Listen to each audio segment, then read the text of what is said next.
Hola, ¿qué tal? Buenas tardes, bienvenidos a este ciclo de entrevistas, esta vez con un capítulo. El capítulo tiene que ver con el mundo del trabajo, con las propuestas económicas, con un contexto de pandemia y con distintos analistas que pueden llegar de alguna forma, digo, al términos en la presentación, por lo que es la idea, porque quien fuera ex candidato a presidente de la Nación y en su momento ministro de Economía, el economista Roberto Labaña, en el día de ayer hizo una presentación en la cual de alguna forma intentaba bosquejar o una idea de una Argentina que tendría que ser aquella que vendría post pandemia. El economista, ex ministro de Economía de la Nación y ex candidato a presidente, propone algunas ideas y dice que son las políticas públicas las que van a de alguna forma darle la posibilidad de concretar estas ideas que él entiende que son en torno a lo que es el empleo, la producción. Y dice que no apartándose de ello va a ser posible que todos los argentinos disfrutemos una propuesta distinta. En este sentido, claro que después que se conoció la propuesta, hubo quienes consideraron de que esta era más bien magra, algunos consideraron de que no se ajustaba a derecho, otros que decían de que bienvenido sea porque no deja de ser una idea, y estuvieron también aquellos que la abrazaron como una de las soluciones plausibles, posibles y concretables para que todo esto que propone Labaña sea posible. Claro que cada uno tiene su mirada, su visión, y como nosotros siempre decimos que la realidad aquí va a estar en la boca de los protagonistas, nos llamó la atención un tuit enviado por el doctor Héctor Recalde, que al menos en un comienzo hablaba acerca de la inconstitucionalidad, ¿no?, de algunas proposiciones del exministro. Por eso que consideramos conveniente consultarlo y por lo pronto, ya en lo inmediato, darle la bienvenida y decirle buenas tardes. ¿Cómo está, doctor Héctor Recalde? ¿Cómo está usted? ¿Qué tal, Aldo? Muchas gracias por llamar, ¿eh? No, por favor. Por vernos. Creemos que es una fuente de consulta necesaria porque hay una forma que usted tiene que interpretar una larga trayectoria como abogado laboralista con distintas responsabilidades en la CGT, presidente del bloque del Frente para la Victoria en Diputados, diputado nacional, legislador, y tiene una mirada un poco más amplia, interpretar lo político y lo jurídico. Por eso le queríamos preguntar, ¿cómo ve usted esta propuesta de Labaña? Porque refiere a fondos que no son indemnizaciones, pero empecemos por lo primero. Bueno, digamos que, obviamente gracias por llamar, Aldo. No, por favor. Últimamente esta pandemia nos obliga a hacer todo lo que los peronistas nos resistimos a hacer, que es aislarnos, no abrazarnos, etcétera, etcétera, y utilizar mucho el Twitter, claro, como medio de comunicación.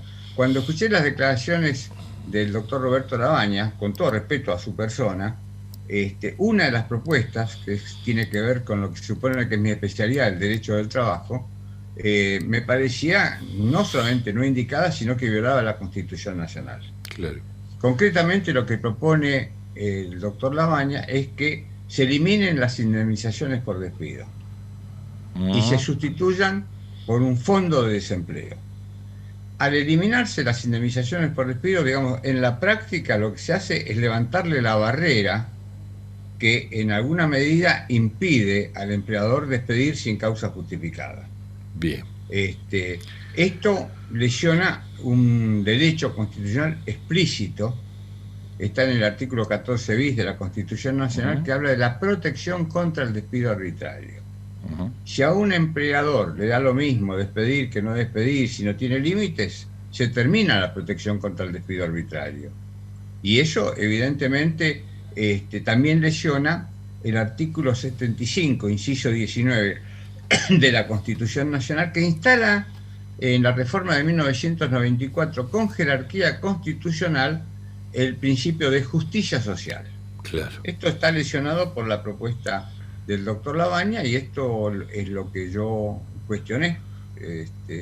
Le insisto, con todo respeto, lástima que lo veo en foto ahí, el doctor Labaña no está para poder contestarme, pero sí, si no, un debate hubiera sido hábil.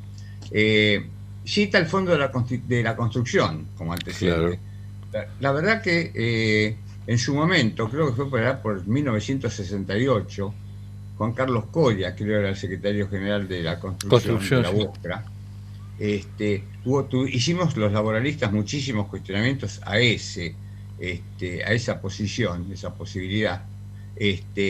La defensa que articulaban es que la construcción era una especie de espeos precarios, de poca duración, etcétera, etcétera, pero no nos terminan de satisfacer. De todas maneras, quedó aislado. El gremio de la construcción es el único, en sus obreros, el que no tiene esta protección constitucional. Claro. Pero, digamos, peor sería extenderla a todos los trabajadores. Sí, claro, claro.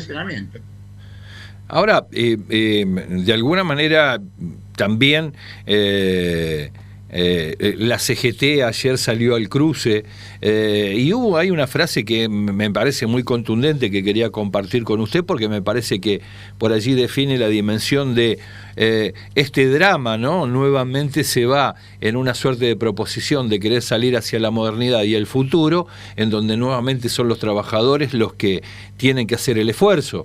Y ellos decían, no es posible disociar el empleo estable de los beneficios de la seguridad social. Si hay empleo estable, hay beneficio de seguridad social, y si no, no la hay. ¿Por qué? No conozco la frase, sí. Y no alcanzo a comprender el contenido. Claro, ¿no? porque dice no de hay que un divorcio entre ambas instituciones. Exacto. Van de la mano, exactamente así. ¿Por qué usted cree que de alguna manera se vuelve a reincidir en este tipo de propuestas? No para hablar de Labaña, ¿qué es lo que promueve estas ideas que nunca terminan de aparecer? El neoliberalismo quiere evidentemente avanzar por sobre los derechos de los trabajadores. Y este derecho jurídicamente se llama estabilidad impropia relativa. Sí. Con diferencia a los empleados públicos que tienen una estabilidad propia, porque no pueden ser despedidos sin causa, cesanteados sin causa hasta que están en condiciones de jubilarse. Sí. Nuestros trabajadores, la protección contra el despido arbitrario constitucional que reglamenta la ley es darle una indemnización. Sí, claro. Entonces, por eso es impropia la estabilidad. El empleador pone el dinero sobre la mesa y despidió. Sí. Fíjese, incluso en momentos de prohibición de despido, como hay ahora, hay cerca de 400.000 puestos de trabajo perdidos. Sí, claro. Y está la norma. Sí. También debo decir que en nuestro país, seguramente en muchos otros países también, hay una especie de divorcio entre la realidad y la norma. Si hay una norma que prohíbe los despidos, como hay 400.000 bajas. Sí, claro. Esta dicotomía, bueno, la soportamos siempre, es decir, es histórica, por eso uno tiene que pelear por la vigencia de la norma. Sí. Entonces, yo creo que esto de levantarle la barrera para que despidan sin ninguna diferencia económica, ni ninguna multa, ni nada, no está adecuado a la Constitución Nacional. Claro. Ahora, usted también... La Constitución es inconstitucional. Sí, claro, si es inconstitucional. Claro, si es constitucional para algunas cosas, también lo será para otras, digamos. Porque es de las distintas formas que se toman los sectores para interpretar la Constitución en un momento determinado. Pero usted también dice que Labaña de alguna forma propone terminar de la indemnización por despido y con la estabilidad laboral. Y claro, esta estabilidad impropia y relativa es estabilidad, aunque sea impropia. Sí, claro. Serían los restos del naufragio. Ajá. Termina hasta con los restos del naufragio. Sí. En todo caso, como un símbolo. Claro. Pero me parece a mí que en estos momentos de crisis uno tendría que apuntar a otras cosas. Tendría que apuntar a, como dice una parte de la filosofía china, aprovechar la crisis para crecer en otro sentido. Claro. ¿Por qué no medidas que se verían adecuadas? Usted sabe que bajó el nivel de actividad por la pandemia. Sí, claro. Es una verdad, gritos. ¿Por qué no pensamos en reducir la jornada de trabajo? Mire, somos los campeones del mundo junto a Colombia, en un campeonato donde parecemos ganadores, pero realmente perdimos. Sí. Porque tanto Colombia como Argentina son los que tienen la jornada de trabajo mayor en el mundo. Ellos y nosotros tenemos 48 horas, es decimonónico. Esta cláusula es decimonónica. Sí. Yo no digo llegar a las 35 horas de Francia, porque sería un salto muy abrupto. Cuando era diputado, tímidamente, con mucha prudencia, presenté proyectos de bajar la jornada semanal de 48 horas a 45. Exacto. está viendo que en la realidad hay muchas mujeres y hombres que están trabajando 9 horas diarias durante 5 horas por semana, así 45. Pero vamos aproximándolo. ¿Por qué? Algunos dicen, en mi criterio erróneamente, que la supuesta rigidez del derecho de trabajo impide la creación de empleo. La mejor respuesta que escuché se la dio Bill Clinton, cuando le dijo, es la economía. Bueno, yo no diría estúpido, es la economía. Sí, claro. Clinton avanzó más que yo, era más audaz. Sí. Dijo, es la economía estúpida, ¿no? Pero no, yo no necesito descalificar. Eso tiene que ver, la descalificación tiene que ver con algo que se llama la defensa canalla, claro, que se practica en Estados Unidos. Me adelanto a decir que no tiene nada que ver con la hinchada de Rosario Central. Por supuesto. La defensa canalla consiste en deteriorar al interlocutor para no discutir el pensamiento. Exacto. Entonces dejemos los calificativos, los agravios, discutamos el pensamiento. Es decir, ¿por qué no enfocamos en avanzar hacia realmente normas más adecuadas? Incluso yo no soy economista, pero los economistas hablan de la utilidad decreciente. No es la misma la productividad, tanto les interesa a los empresarios, que está bien que sea así. La productividad va a ser menor para un trabajador que tenga jornadas extensas que aquel que la tenga limitada. Y al mismo tiempo distribuimos empleo. El empleo existente se distribuye entre más hombres y mujeres. Claro, pero que está difundido esto de que que el costo laboral es altísimo. Sabemos qué es lo que hizo Cavallo en su paso en su momento por el gobierno, y todavía hoy se sigue repitiendo el tema de los altos costos laborales que tiene un trabajador para un privado. Sí, hay un poema que dice llora Urutaú en la rama del Yatay. Sí, claro. Bueno, tenemos también muchos empresarios quejosos. Sí. Como diría Alfonsín, yo parangoneando, a vos no te va mal, gordito. Sí, es decir, a muchos empresarios le va muy bien. Entonces yo creo que no hay que diferenciar entre los trabajadores tienen que tener los mismos derechos, pero sí hay que apoyar a las micro, pequeñas y medianas empresas que están en una situación más endeble. Claro. Pero no se los apoya degradando los derechos de los trabajadores, se apoya por otras vías, créditos blandos, capacitación, en fin, el Estado tiene muchas herramientas para apoyar a las micro, pequeñas y medianas empresas. Claro. Ahora, ¿usted cómo ve? Creo que usted dice, estamos en crisis, es un momento para grandes desafíos. ¿Cuál sería la mejor receta que se podría llegar a encontrar en esta conjunción que puede ser, pregunto, una o dos, el Consejo Económico y Social, un encuentro entre el mundo del trabajo y la producción, si se quiere, con distintas cámaras? Porque hay algunos proyectos ahí en danza, con una especie de convocatoria a un Consejo Económico Social. No sería mala idea, en la medida que se reúnan los protagonistas del mundo del trabajo con el Estado, se puede llegar a un diálogo más profundo y buscar soluciones que ayuden a mitigar la crisis, ¿no? Sí, claro. Claro. Ahora, ¿cómo lo ve en cuanto al gobierno, en cuanto a poder aceptar este tipo de proposiciones que por allí hacen distintos economistas o gentes de la política? ¿Cómo lo ve posicionado? El gobierno tiene mucha amplitud. Sí. El gobierno se ha reunido con los grandes empresarios, cosa que algún sector del movimiento obrero, algún sector de la política cuestionó. A mí no me parece mal que se reúna con todos. Claro. Por supuesto, con los primeros que tiene que reunirse son con los propios. Sí, claro. Pero está bien reunirse con todos los sectores y buscando el diálogo. Pero también hay que ver cómo el poder económico concentrado y poderoso termina siendo las suyas. A ver. ¿Se acuerda de Techín? ¿Cómo comienza la prohibición de los despidos? Sí, Techín despide 1.450 trabajadores. Así es. Se prohíben los despidos, se reincorporan. ¿Cómo termina la historia? Con 1.450 desvinculaciones. Sí. Techín se dio el gusto. Sí. Digamos, no puede haber un sector económico que le imponga condiciones al Estado. Por eso hay que apoyar al gobierno en estas conductas que están, tratando de hacer justicia social, ¿no? Sí, se entiende. ¿Y en qué lo ve? ¿Falto de reflejos o...? No. Es difícil hacer la prueba contrafáctica, ¿no es cierto? Sí, claro. Pero los abogados hablamos de la jurisprudencia. Sí. Para saber cómo se puede resolver un caso que le plantean a un abogado, Lo que hace el abogado es revisar qué antecedentes judiciales hay, qué sentencia, eso se llama jurisprudencia. Sí. Bueno, nosotros podemos mirar la jurisprudencia política de nuestro país. Por eso puedo hablar de que acá sí es fácil la prueba contrafáctica. Sí. Yo analizo los 4 años de mandato de Macri y digo, menos mal que no está Macri ahora. Claro. Porque a los argentinos les hubiera ido muchísimo peor. Realmente.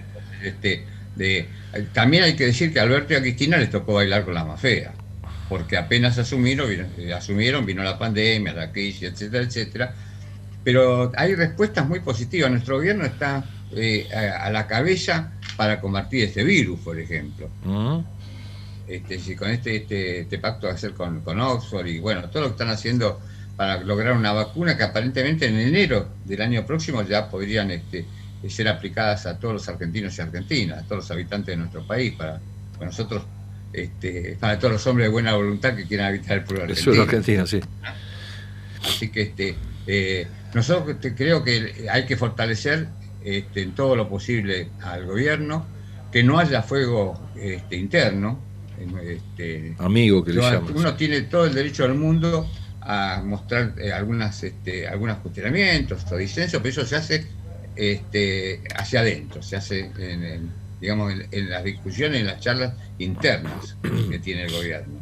Ahora, claro. Con los que somos peronistas, aunque no tengamos función de gobierno, ¿no? Sí. Ahora, ¿cómo lo aprovecho a ver qué evaluación hace, dada su participación en el Parlamento, ¿no? Incluso como presidente de bloque? ¿Cómo está viendo ahí la labor y la actitud de la oposición en el ámbito parlamentario? ¿Cómo la apreciaría? Digamos que tuvo sus idas y vueltas, ¿no? Este es un momento donde está un poco exacerbada la oposición. A mí me tocó presidir la oposición durante 2 años muy bravos, que fueron el 2016 y el 2017. Sí. Y nosotros fuimos muy prudentes en toda la actitud. Criticábamos sin destruir, claro. Cuestionábamos sin destrozar. Y acá me parece que a veces, tal vez están resolviendo la oposición pujas internas a ver quién se demuestra más feroz opositor, para resolver la interna que tienen ellos. Bueno, es un problema de ellos, no nuestro. Lo importante es que, más allá de estos obstáculos que se ponen, el gobierno está avanzando en toda la posibilidad. Hoy estoy muy evocando poemas. Me acordaba de uno que decía: hace una espina, me hiere, me aparto de la espina, pero no la aborrezco, así continúo mi camino, ¿no? Sí, claro. Y esto es lo que está haciendo el gobierno. Si en vez de denostar a la oposición, sigue su camino de construcción. Ajá. Y según su leal, sabría entender que ¿cómo adivina, digamos, la recuperación? ¿A qué sectores ve proactivos como para acompañar este proceso y de alguna manera impulsarnos hacia los objetivos que tendría que tener todo el pueblo argentino, ¿no? Yo lo veo bien. Y para mostrar que soy tanguero, diría, yo adivino el parpadeo de las luces que a lo lejos van marcando nuestro retorno, ¿no? Es decir, estamos volviendo a lo que quisimos ser, más allá de la pandemia. Y, por supuesto, venciendo dificultades y obstáculos que se dan en la realidad. Sí. Porque, evidentemente, el nivel de actividad descendió mucho, pero porque tenemos que aislarnos. Sí. Este virus es lo más antiperonista del mundo. Claro. No podemos salir a las calles, no podemos abrazarnos, tenemos que aislarnos. Todo al revés de lo que hacemos los peronistas, que chamullarnos, abrazarnos, ocupar las calles de las ciudades de la República. Sí. Todo lo contrario. Pero bueno, uno se va situando de acuerdo a los condicionamientos de la realidad. Sí. Y seguimos militando, esta vez por medios electrónicos, pero porque la verdad que lo contraindicado es hacer reuniones hoy día, ¿no? Sí, claro. Pero usamos estos aparatos nuevos que para la gente de mi generación es asombroso, ¿no? Como podemos vernos, hablar así por este medio, claro. Por la computadora. Yo soy de la época en que los chicos nos comunicábamos con 2 latitas de conserva y un hilo, ¿no? Claro. Por teléfono. Sí. Ahora hay que aprovechar la tecnología en beneficio del pueblo, ¿no? Hasta si se quiere lejos lejos de Graham Bell. Este medio, el suyo, es muy importante, Aldo. Sí. Es muy importante porque hace escuchar todas las voces. Claro. Y realmente hay que los medios de comunicación están en manos oligopólicas. Es cierto. es muy difícil conseguir poder informar las ideas en forma masivamente. Y el derecho a la información es un derecho primario. Sí, claro. Quería recordar otra cosa para aquellos que están hablando que los convenios colectivos podrían flexibilizar. También. Sí, Siguiendo sí, la doctrina de Angeli, diría minga. Sí, claro. No se puede flexibilizar, Sí. porque otra vez autorreferencial. Sí. Una propuesta mía modificó el artículo 12 de la Ley de Contrato de Trabajo, que habla de la irrenunciabilidad de los derechos. Los derechos de los trabajadores son irrenunciables. Si un convenio colectivo pretende hacer renunciar a un trabajador de su derecho, es ilegal, es inconstitucional. Entonces también esto es bueno difundirlos por sus medios, porque una de las dificultades que tenemos es difundir nuestras ideas y nuestros pensamientos. Es cierto. ¿A qué medio monopólico me va a publicar a mí un pensamiento o una idea? Y ni mando. Bueno, y en los 90. No mando notas. En el 90, yo recuerdo de que a finales del 90, el 2000, las proscripciones eran terribles. Muchos pensadores e incluso personalidades y personas comprometidas con usted con determinadas ideas, como muchos otros más, sufrieron el ostracom, ¿no? Sí, estaban como Temistocles del otro lado del mar. Entonces, sí. Pero usted decía en los 90, yo que soy tanguero le digo, y en el 2000 también. Y en el 2000 también, claro, sí, es verdad, también. En el 2000 también. Con respecto a 2000, 2001, 2002, ¿no? Sí, claro. Claro, y bueno, a mí, la verdad que, ahora voy a personalizar. Macri me puso una medallita. Claro. Yo tendría que estar agradecido cuando dijo que era el líder de la mafia de los abogados laborales. Es cierto. Justo él, ¿no? Sí, claro, sí. Y eso es lo que le iba a recordar. Le iba a recordar recién.